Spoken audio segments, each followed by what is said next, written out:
Hermanos queridos, muy buenos días, que Dios los bendiga. Es motivo de alegría participar de este culto de adoración a Dios. Y en esta mañana, para meditar en su palabra que permanece para siempre. Quisiéramos hoy hablar del tema Enseñanza de Jesús en su camino a la cruz. Como lo hemos mencionado anteriormente, el Evangelio según San Marcos fue escrito por quien lleva su nombre, Marcos. Este fue un joven que en primera instancia se regresó cuando iba acompañando a Pablo y Bernabé para su viaje misionero. Y luego en el segundo viaje lo quisieron llevar, o Bernabé quería llevar consigo a Juan Marcos, y a Pablo no le parecía llevar a este joven en segunda instancia. Y dice la palabra que hubo tal desacuerdo entre ambos consiervos, esto es Pablo y Bernabé, y se separaron. Bernabé tomó a Juan Marcos y lo llevó para Chipre, y en cambio Pablo siguió con su equipo encaminado en el nombre del Señor. Y se nota que Bernabé invirtió mucho tiempo en este joven para capacitarlo y formar su carácter. En la primera carta de Pedro se lee que tuvo la influencia este apóstol en este joven discípulo. Y aquí también en el escrito, en el Evangelio según San Marcos. No hay duda que Marcos escribió lo que oyó predicar a Pedro, lo que oyó enseñar y también lo que le enseñaba cuando Pedro aconsejaba. Y le aconsejaba a él de manera especial, por esto lo llama mi hijo a Juan Marcos. Bueno, Dios le dio a Juan Marcos otra oportunidad y aquí lo tenemos escribiendo este evangelio, el segundo evangelio de entre los cuatro, dirigido a los romanos de manera especial, es decir, dirigido para el mundo gentil. De los cuatro evangelios, los escritores, dos fueron testigos oculares. ¿Quiénes son ellos? Mateo y Juan. Y dos no eran testigos oculares. Esto es Juan Marcos y también el Evangelio según San Lucas. Y para esta mañana entonces vamos a hablar del tema Enseñanza de Jesús en su camino a la cruz. Vamos a inclinar nuestros rostros y orar al Señor para que Él nos ayude y nos hable por medio de su palabra como siempre lo hace. Oremos al Señor. Soberano Señor, estamos delante de ti, nos acercamos a ti por medio de nuestro Señor Jesucristo, el que murió en la cruz y resucitó y pronto viene por segunda vez, y guiados por el Santo Espíritu de Dios. Gracias, Señor, por permitirnos estudiar con libertad, con tranquilidad, la palabra de Dios y también de predicarla, enseñarla. Guíanos, Señor, y que tu palabra, que tiene autoridad, sea acatada por todos nosotros. Que tomemos la firme decisión de obedecerla. Señor, que tú abras también los ojos espirituales de aquellos que no te conocen, que al terminar este mensaje o esta enseñanza, algunos se puedan reconciliar contigo, otros afirmar su fe. Y también, Señor, queremos rogarte por aquellos nuestros amigos que no te conocen, para que al oír tu palabra se conviertan a ti, se arrepientan de sus pecados. Esta es tu voluntad, porque tú no quieres que ninguno perezca, sino que todos procedan al arrepentimiento. Gracias, Señor. Usa este mensaje para tu gloria. En el nombre de nuestro Señor Jesucristo. Amén. Bienvenidos, hermanos que están conectados por medio de las redes sociales y también los que están escuchando por la radio, la palabra del Señor. Vamos a ir leyendo y meditando e interpretando la palabra del Señor. Abran sus Biblias, les ruego, en el Evangelio según San Marcos, el capítulo 10, y leamos los versículos 1 al 12. Jesús enseña acerca del divorcio. ¿Qué dice él acerca de este tema tan triste y tema del que aqueja este mundo caído? Levantándose de allí, vino a la región de Judea y al otro lado del Jordán, esto es, en la provincia de Perea, hacia el oriente o hacia el este. Y volvió el pueblo a juntarse a él, y de nuevo les enseñaba como solía. Y yo no puedo hacer otra cosa que mi maestro, que nuestro maestro, el Señor Jesucristo, y les enseñaba como solía. Esta es la tarea que todo pastor hace, enseñar la palabra de Dios. Lo que todo maestro hace, enseñar la palabra de Dios. Y les enseñaba, como era la costumbre. Y se acercaron los fariseos y le preguntaron para tentarle si era lícito al marido repudiar a su mujer. Él respondiendo les dijo: ¿qué os mandó Moisés? Ellos dijeron: Moisés permitió dar carta de divorcio y repudiarla. Y respondiendo Jesús les dijo: por la dureza de vuestro corazón os escribió este mandamiento, pero al principio de la creación, varón y hembra los hizo Dios.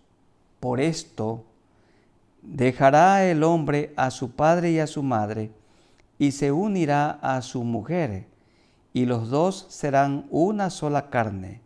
Así que no son ya más dos, sino uno. Por tanto, lo que Dios juntó, no lo separe el hombre.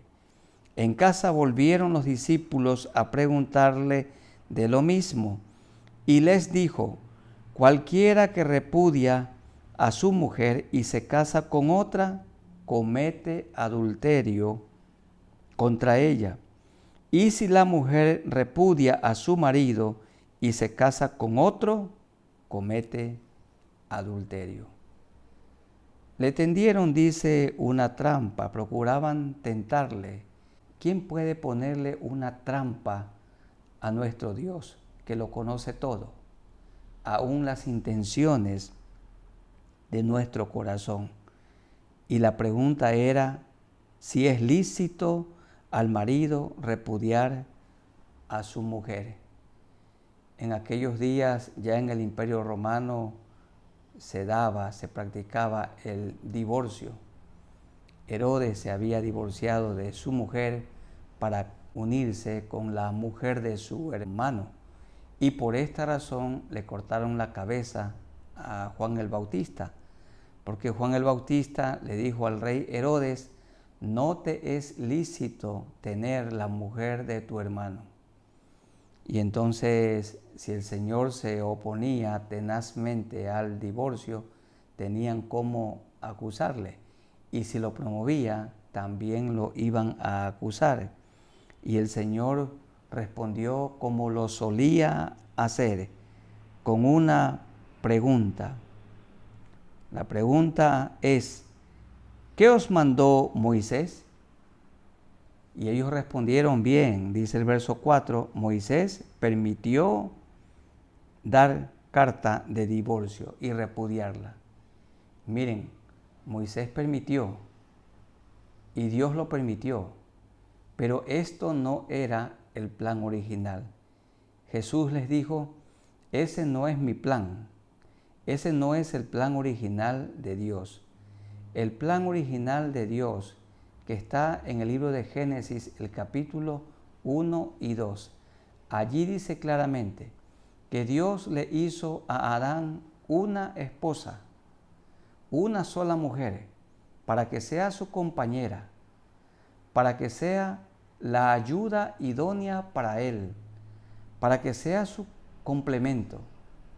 Por esto dijo el Señor, dijo Dios: dejará el hombre a su padre y a su madre, y se unirá a su mujer, y serán los dos una sola carne. Esa palabra "y se unirá" significa como lo que el carpintero hace cuando pone cola o un pegamento entre dos tablas y eso queda firmemente pegado. Cuando queda bien colado, bien pegado, la tabla se puede partir en otro lugar, pero no donde se produjo el pegamento, donde se produjo la unión. Esa palabra también significa soldar. Es como si el Señor soldara a la pareja con un cordón de soldadura que no se puede romper. El Señor Jesús explicó, enseñó claramente que el matrimonio es para toda la vida. Hay decisiones importantes que todo hombre, toda mujer deben tomar mientras viven. Y uno de ellos es, una de las decisiones es si decide seguir a Jesucristo o lo rechaza. Y también con quién se va a casar. El matrimonio es una unión seria y solemne. Es una bendición, pero es para toda la vida. Porque el que haya esposa, haya el bien y recibe la benevolencia de Jehová.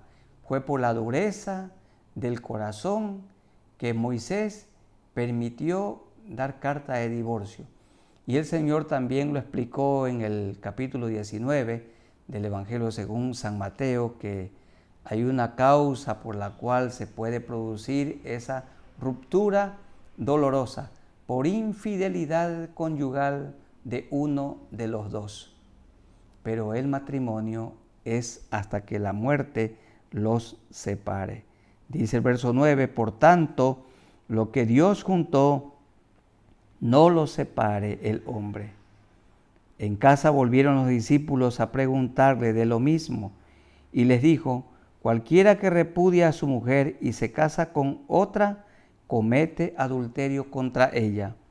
Y si la mujer repudia a su marido y se casa con otro, comete adulterio. Cualquier violación a lo establecido por Dios es pecado. Y el adulterio es una violación a lo establecido por Dios. ¿Qué es lo establecido por Dios? ¿Qué es el mandamiento de Dios, el mandato de Dios? Un hombre para una mujer para un hombre. Hermanos queridos y amigos, para nada Dios avala relación entre personas del mismo sexo, relación íntima. Esto solo es posible y aprobado por Dios entre un hombre y una mujer. Y es una relación de amor para toda la vida. Y fruto del amor vienen los hijos. Cuando se produce el triste divorcio, una ruptura, los que sufren principalmente las tristes consecuencias son los niños, de quien el Señor habla en los versículos 13 hasta el 16. Y le presentaban niños para que los tocase. Los niños son las víctimas cuando los padres se separan, cuando los padres se divorcian. Hay madres que dicen que ellas han hecho de padre y madre porque el esposo se fue o algo pasó. Pero una mujer solo puede hacer su rol de madre. Y el hombre no puede cumplir el rol de la madre. El hombre solo puede cumplir su rol de padre. Los hijos necesitan a los dos, al papá y a la mamá. Ellos necesitan crecer en un hogar conforme Dios lo ha ordenado, para que luego lo puedan replicar también y puedan tener un hogar como del que fueron parte. Entonces habla de los niños en el 13 al 16, y le presentaban niños para que los tocase, y los discípulos reprendían a los que los presentaban. Viéndolo Jesús se indignó. Aquí lo notamos a Jesús con enojo santo. y les dijo: Dejad a los niños venir a mí, y no se lo impidáis, porque de los tales es el reino de Dios. De cierto os digo, que el que no reciba el reino de Dios como un niño, no entrará en él. Y tomándolos en los brazos, poniendo las manos sobre ellos, los bendecía. Los niños son de Cristo. Él es su Salvador. Son joyas muy preciosas. El Señor las compró. Los niños son humildes. Los niños son sencillos. Los niños, cuando son pequeñitos, son todavía inocentes. No tienen una conciencia de pecado. Los niños generalmente dicen la verdad. Y nosotros sabemos cómo son los niños, que pueden discutir y tener algún pequeño altercado entre ellos, pero inmediatamente siguen jugando, se reconcilian. No así ya los jóvenes y adultos. Queda el enojo por horas, por días y a veces por muchos años. El Señor tiene un especial aprecio por los niños. ¿Por qué? Porque los niños son como un barro blando en las manos del alfarero y son también como un hormigón fresco en el que los maestros ponen su mano, en el que los padres ponemos la mano. Los niños, ellos son dóciles para aprender y lo mejor que pueden hacer los padres es enseñarles el amor a Dios, el temor a Dios, la palabra de Dios a los niños. Lo que un niño aprenda hasta 7, 9 años, nunca lo olvidará. Ayudamos a la formación de su carácter cristiano cuando son pequeños. El Señor tuvo especial cuidado de los niños y nosotros también siempre tenemos que presentarnos delante de ellos con el mejor rostro y con lo mejor que el Señor nos ha dado, la mejor enseñanza para ellos.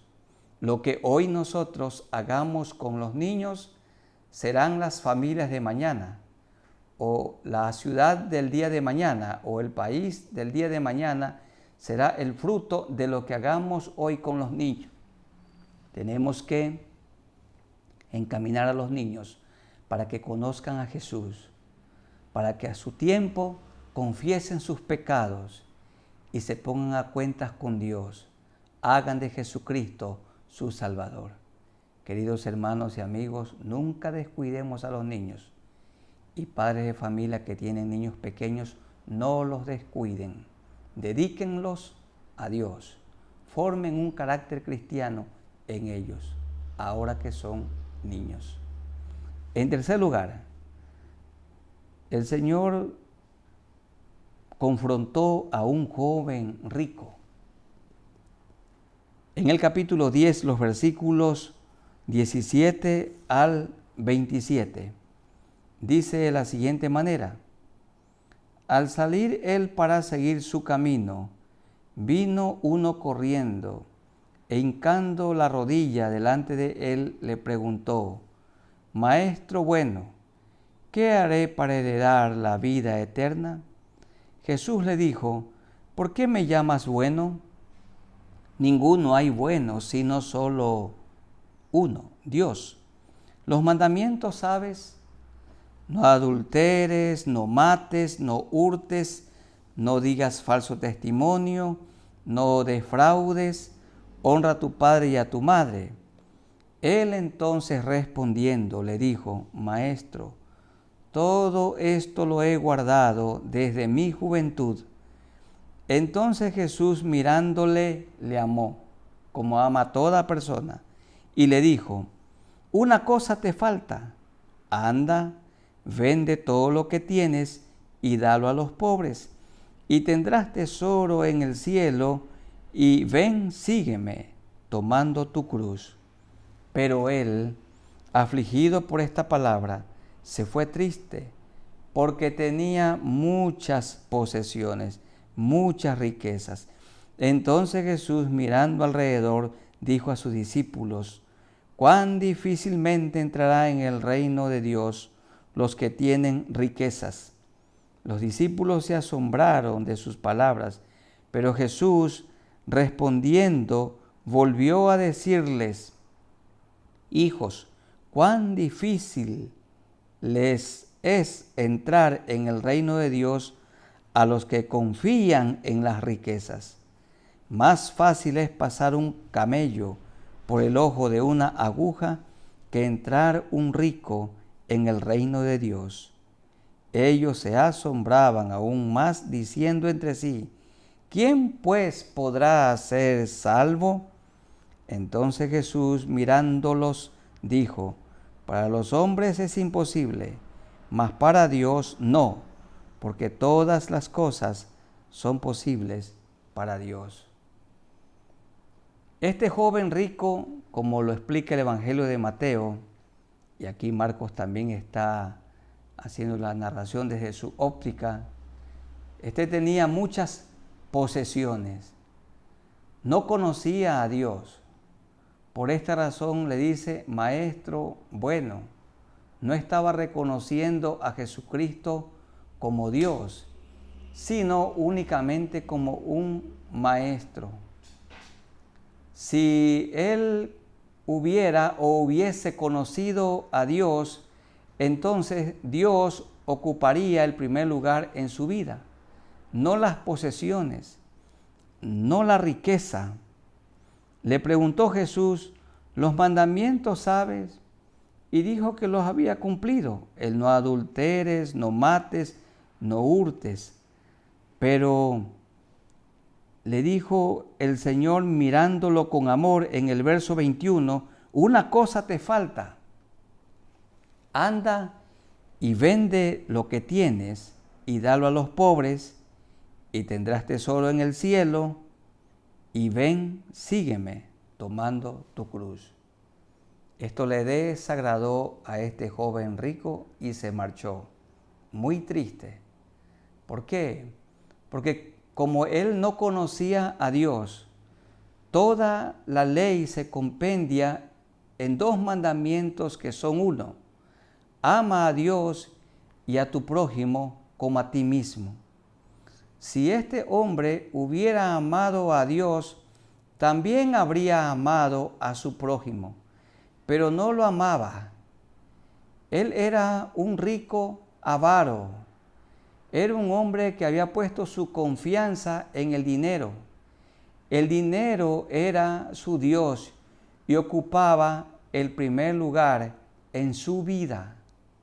Dios no tenía parte en la vida de este joven rico. Así que este joven rico se fue muy triste, y si no se arrepintió, se condenó. Y una persona rica se puede condenar no porque es rica, sino porque rechaza a Dios. No quiere poner en el primer lugar a Dios. Dios no ocupa el centro de su vida. Dios no ocupa su trono. Él mismo se pone en el lugar de Dios. Confía en las riquezas que son perecederas, que son transitorias. El dinero puede comprar muchas cosas. Por ejemplo, puede comprar una lujosa casa, pero no puede comprar el descanso. El dinero puede comprar diamantes y joyas, pero no puede comprar el amor, no el amor.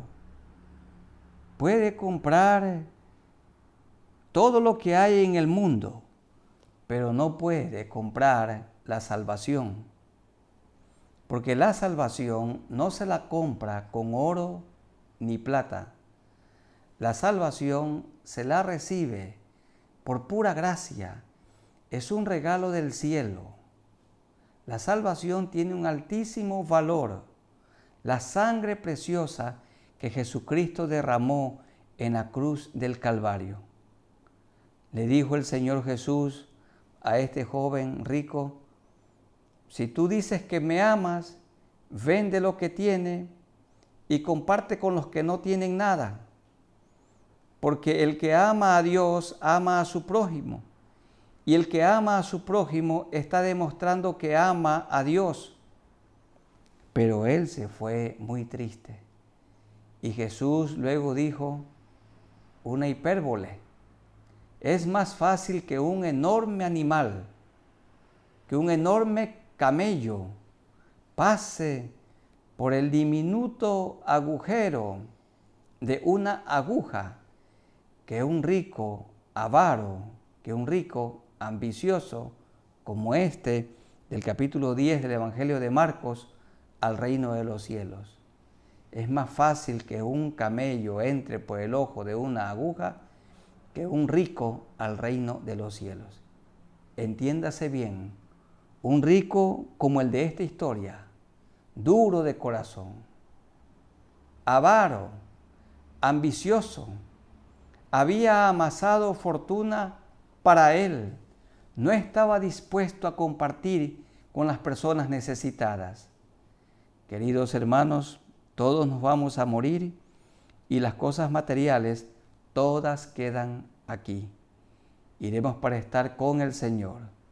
Y sí hay ricos que aman a Dios. Han desplazado la riqueza a un segundo lugar y han entronizado a Cristo en su vida y en su hogar.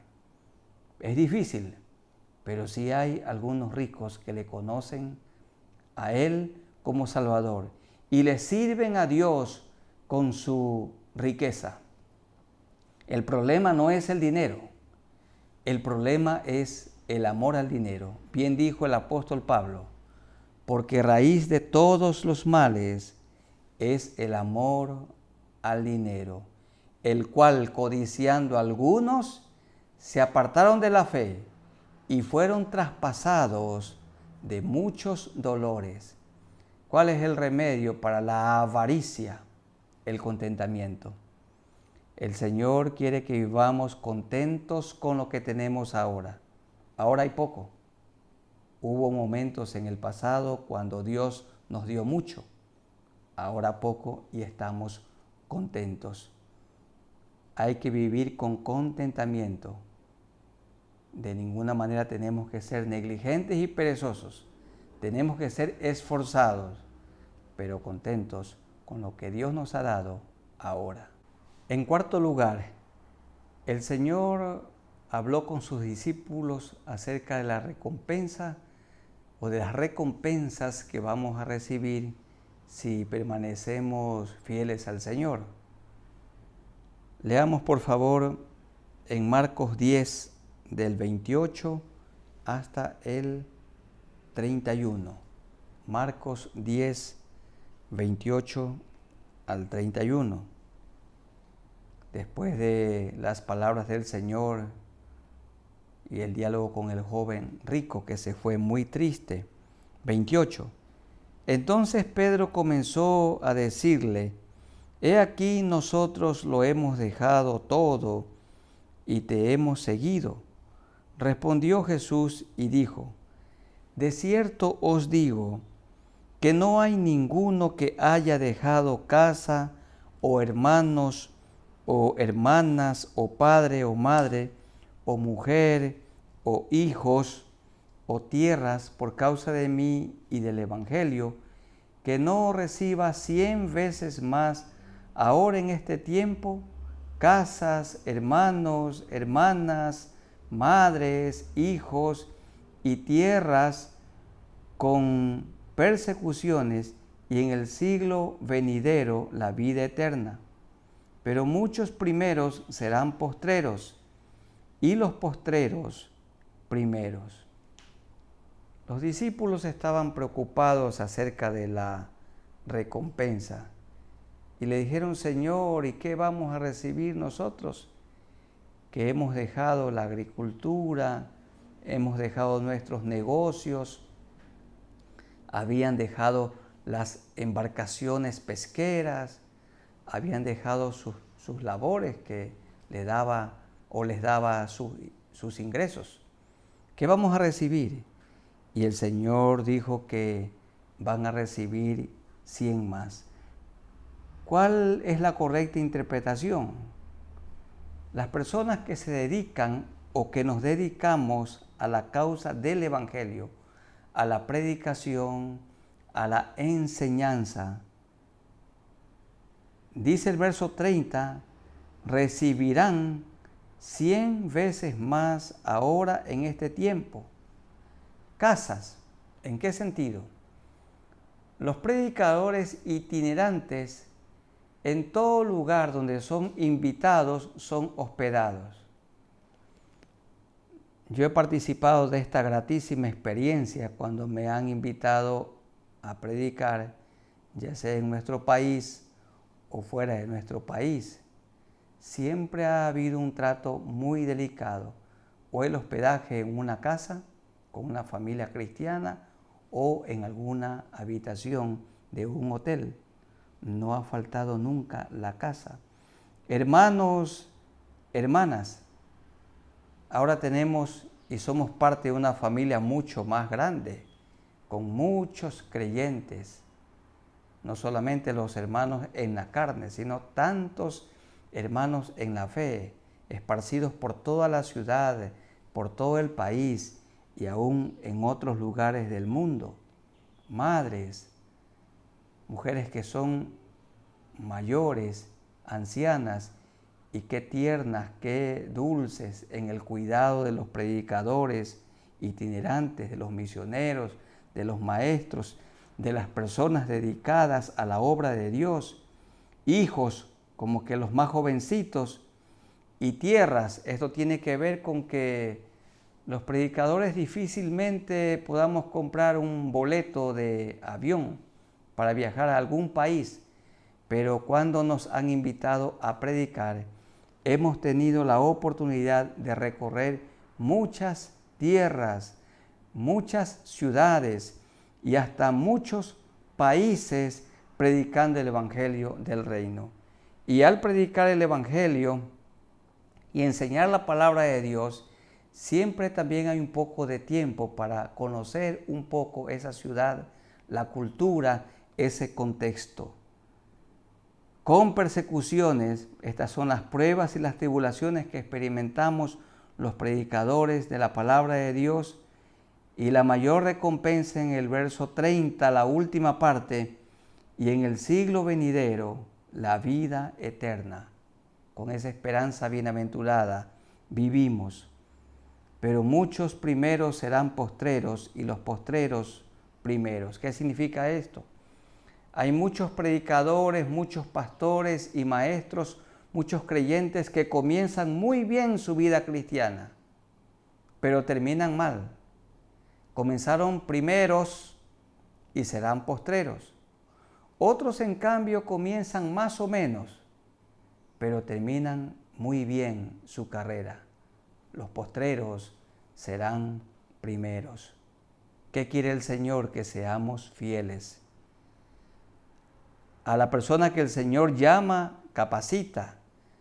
A la persona que el Señor llama, capacita, sustenta, cuida, lo usa, lo aprueba.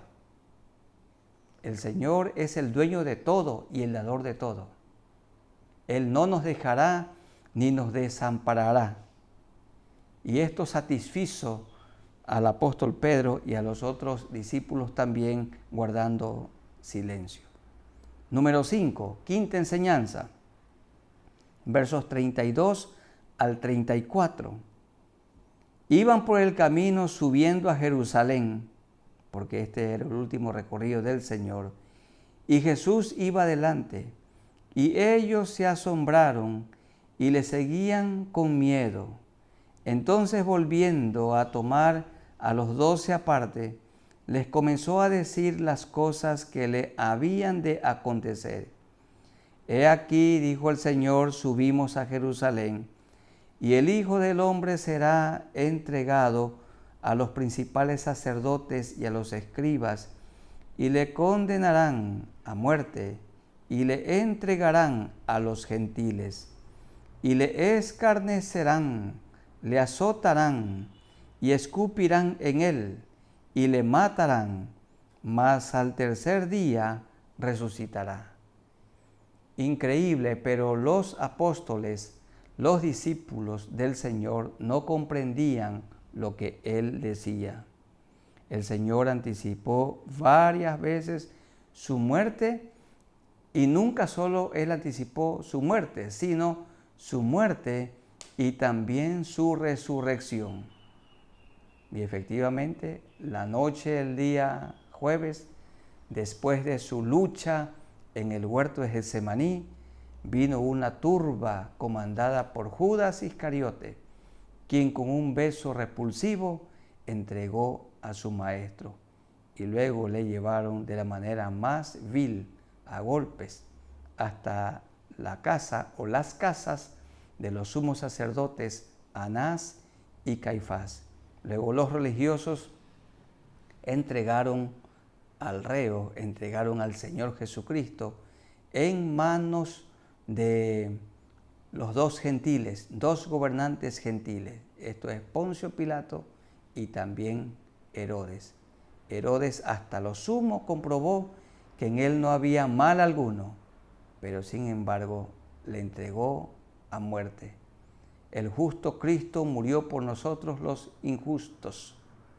Entonces le soltaron a Barrabás, al criminal, y Cristo murió en el lugar de Barrabás, en su lugar y también en mi lugar. Derramó su sangre, y la sangre de Cristo nos limpia de todo pecado y de toda maldad. Y luego Él resucitó victorioso al tercer día, como lo anticipó aquí en 10:34. Qué insensibilidad por parte de dos de sus discípulos por lo menos. En los versos 35 al 45, el Señor tuvo que amonestar a dos de sus discípulos que buscaban un lugar de privilegio en el reino de los cielos. Uno se quería sentar a su derecha y otro a su izquierda. Dice el verso 35 en adelante: entonces Jacobo y Juan, hijos de Zebedeo, se le acercaron diciendo: Maestro, querríamos que nos hagas lo que pidiéremos. Él les dijo: ¿qué queréis que os haga? Ellos le dijeron: concédenos que en tu gloria nos sentemos el uno a tu derecha y el otro a tu izquierda. Entonces Jesús les dijo: no sabéis lo que pedís. ¿Podéis beber del vaso que yo bebo o ser bautizado con el bautismo con que yo soy bautizado? Ellos dijeron: podemos. Aquí vaso se refiere a copa, habla de sufrimiento, habla de padecimiento, y bautizados tiene que ver con la muerte. El Señor está hablando de su sufrimiento y de su muerte. Ellos dijeron: podemos. Jesús les dijo: a la verdad el vaso que yo bebo, beberéis, es decir, van a sufrir como yo. Y con el bautismo con que yo soy bautizado, seréis bautizados. La muerte. Sabemos que Jacobo fue decapitado y Juan fue llevado a Patmos, donde él murió allí martirizado. Luego dice el verso 40, pero el sentaros a mi derecha y a mi izquierda no es mío darlo, sino a aquellos para quienes está preparado. Cuando lo oyeron los 10, comenzaron a enojarse contra Jacobo y contra Juan. Mas Jesús, llamándolos, les dijo: ¿sabéis que los que son tenidos por gobernantes de las naciones se enseñorean de ellas, y sus grandes ejercen sobre ellas potestad? Pero no será así entre vosotros, sino que el que quiera hacerse grande entre vosotros será vuestro servidor, y el que de vosotros quiera ser el primero, será siervo de todos, porque el Hijo del Hombre no vino para ser servido, sino para servir y para dar su vida en rescate por muchos. Dicen muchos autores que el verso 45 es el verso clave de todo el Evangelio de Marcos. Y es un versículo clave, un texto clave de toda la Biblia. El Señor nos enseña aquí con el ejemplo y con su boca. Él vino para servir, no para ser servido. ¿Quién es la persona más importante? No la que recibe el servicio, sino aquella que sirve. El Señor sirvió a los 12 al punto que le lavó sus pies y también los pies de Judas Iscariote. Si recordaran siempre esto, los que nos gobiernan no están para ser servidos, sino para servir. Y nosotros los pastores, dedicados a la tarea de servir al rebaño del Señor, a la iglesia del Señor. Bien se dice, el que no vive para servir, no sirve para vivir. ¿Quién es el principal? El que sirve. ¿Quién es un pastor principal? El principal servidor, el principal lavapiés de una congregación. Que el Señor nos ayude en toda posición que Él nos ponga o nos tenga ahora, no nos olvidemos del servicio. El hombre dirige la casa, el hombre es cabeza del hogar, el esposo. Ser cabeza es ser ejemplo. Él es el que sirve. Él es el que cuida de su cónyuge, de su esposa, y cuida de sus hijos. La cabeza es el principal servidor. No nos olvidemos de esto. Y tenemos en último lugar, número 7, la enseñanza número 7. El Señor sanó a un enfermo, a un ciego espiritual y ciego físico. El Señor lo perdonó y pudo ver a Dios y también le sanó su mal. 46 al 52. Entonces vinieron a Jericó, ya cerca de Jerusalén. Y al salir de Jericó, él y sus discípulos y una gran multitud, Bartimeo el ciego, hijo de Timeo, estaba sentado junto al camino, mendigando. Y oyendo que era Jesús Nazareno, comenzó a dar voces y a decir: Jesús, Hijo de David, ten misericordia de mí. Y muchos le reprendían para que callase, pero él clamaba mucho más: Hijo de David, ten misericordia de mí.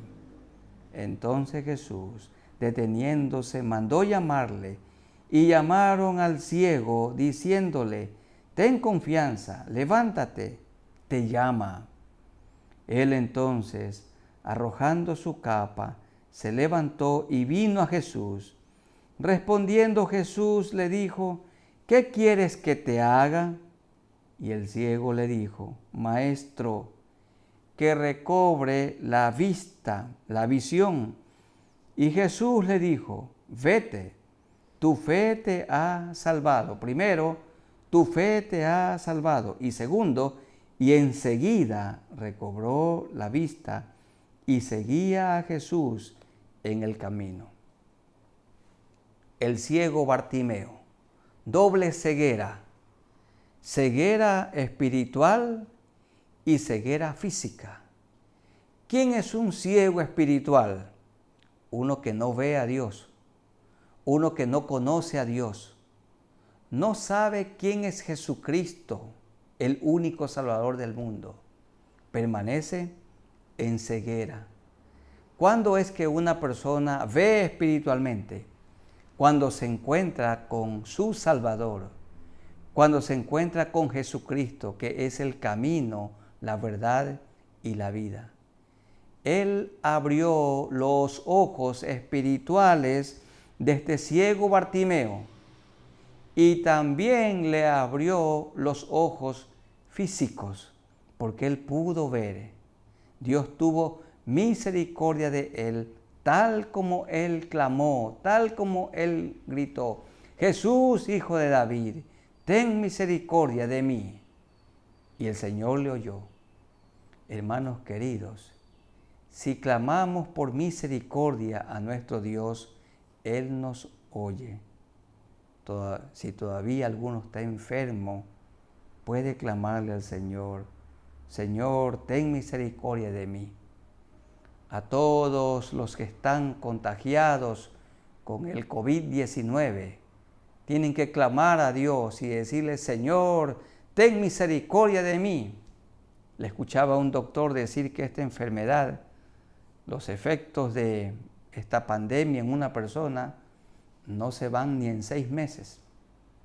Hay personas que tienen muchos meses y siguen contagiados. La presencia viral sigue en el cuerpo. Es el momento de gritarle al Señor, es el momento de alzar la voz, de clamarle a Él y de decir: Señor, ten misericordia de mí. Ten misericordia y pon tu mano sanadora sobre mi cuerpo. Cualquiera sea la enfermedad. Si alguna persona tiene cáncer, que es una enfermedad catastrófica, no hay remedio, dicen, pero hay que pedirle al Señor que tenga misericordia. O diabetes u otra enfermedad, cualquiera sea esta, pero pedirle al Señor que tenga misericordia y que aumente nuestra fe. Y amigos queridos, los que están enfermos y puede que tengan alguna enfermedad incurable, primero Dios quiere curar el alma, luego quiere curar el cuerpo. ¿Cuál de las dos sanidades es más importante? La sanidad del alma, más importante que la sanidad del cuerpo. Vamos a orar para que el Señor opere estas dos sanidades. A los creyentes, sanidad del cuerpo; a los no creyentes, sanidad del alma y también del cuerpo. Oremos al Señor. Soberano Señor, tú eres el mismo de ayer, hoy y siempre. Jesucristo salva, santifica y sana. Eres el médico eterno. Sana, Señor, a los enfermos. Pon tu mano sanadora sobre cada uno de nosotros. Muchos de nosotros tenemos, Señor, alguna dolencia y acudimos a ti como médico celestial. Tú llevaste en la cruz del Calvario nuestros pecados, pero también llevaste nuestras enfermedades. Por aquellos que están contagiados, Señor, enfermos con esta pandemia, el COVID-19, pongas tu mano sanadora sobre sus cuerpos y los sanes, en el nombre de nuestro Señor Jesucristo. En ti confiamos y te rogamos, Señor, por un segundo grupo de personas, por nuestros amigos. Tú les quieres sanar primero el alma. Amigos queridos, díganle al Señor en esta mañana: Señor, sana mi alma. Díganle: lávame con la sangre que derramaste en la cruz del Calvario. Hazme una nueva persona. Yo te pido perdón por todos mis pecados. Límpiame con tu sangre preciosa y séllame con tu Santo Espíritu y ayúdame a vivir una vida nueva para ti. Te doy gracias por esta salvación tan grande. También, Señor, así como has sanado mi alma, así como me has limpiado con tu sangre preciosa, limpia mi enfermedad o mis enfermedades. Sana, Señor, a nuestros amigos, a los que en este momento han tomado la decisión de seguirte fielmente y tú los has perdonado. Señor, te rogamos que tú los sanes. Pon tu mano de amor, tu mano misericordiosa sobre sus cuerpos. Así como sanaste a este ciego Bartimeo, sana a nuestros amigos, sana a los hermanos en la fe. Gracias, Señor, te amamos. Gracias por esta enseñanza que hemos oído de ti. En el nombre del Padre, y del Hijo, y del Santo Espíritu de Dios. Amén.